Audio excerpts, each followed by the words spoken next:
আমি জীবনের সবথেকে যাকে বেশি ভালোবাসি সে হলো আমার বাবা। বাবা এখন হাসপাতালে ভর্তি আছে। প্রায় সরস্বতী পুজোর দিন থেকে ভর্তি আছে। তো সে জায়গা থেকে আপনারা যারা হেল্প করেছিলেন অসহায় মানুষদের পাশে দাঁড়ানোর জন্য, সেই হিসাব কত কি হলো, কটা কি কম্বল বিতরণ করেছি আপনাদেরকে দিতে পারিনি, এবং তার ভিডিওও আমি করতে পারিনি। তো সেই জায়গা থেকে আজ বাড়িতে কেউ নেই, তো সেজন্যই একটু বাবা যেহেতু ভর্তি, সেই জন্যই আপনাদেরকে সেইভাবে কোনো রকম ভিডিও দিতে পারিনি, এবং কোনো রকম সেভাবে ভিডিও করাও হয়ে ওঠেনি।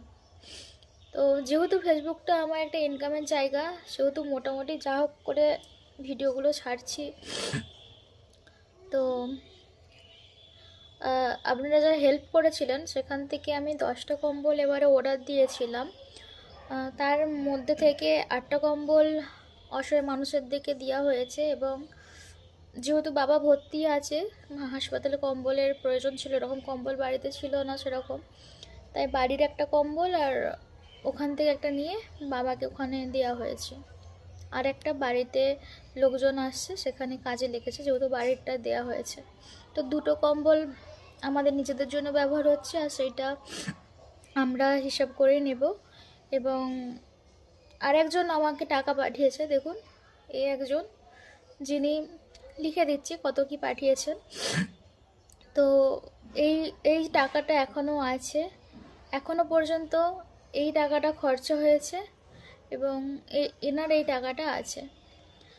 সরস্বতী বাদ্যযন্ত্র এটা যে দেখতে পাচ্ছেন, তো ইনি আমাকে থার্মোকল যেগুলো দিয়েছি, সেই 10টা থার্মোকলের দাম দিয়েছিলেন, সেগুলো পোস্ট করা হয়নি আপনাদের মাঝে, তাই আজ বাড়িতে কেউ নেই, হাসপাতালে আছে, মেদিনীপুর গেছে, সেখানে যে সাদা রক্ত হয় না সেটা বাবাকে দিতে হবে, সেটা আনতে গেছে।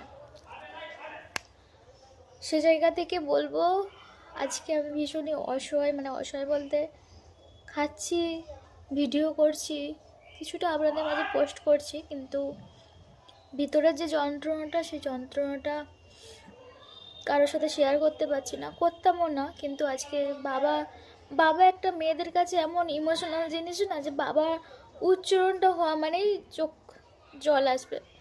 যারা মেয়েরা আছো তারা বিশেষ করে এই জিনিসটা বুঝবে। তো যাই হোক, আমি এইটার জন্যই আমি কোনো কাজে ফোকাস করতে পারছি না, আমায় ক্ষমা করবেন। যারা আমাকে নিমন্ত্রণ করেছিলেন, অনেকেই তাদের আমি কথা রাখতে পারিনি, সাহায্য করেছেন, তাদেরকে অসংখ্য ধন্যবাদ। আপনারা অসহায় মানুষের পাশে থাকুন, চেষ্টা করব কিছু করার, কিন্তু ঈশ্বরের কাছে প্রার্থনা করুন যেন বাবা ঠিক হয়ে যায়, পৃথিবীর সকল মানুষ ভালো থাকে, সুস্থ থাকে।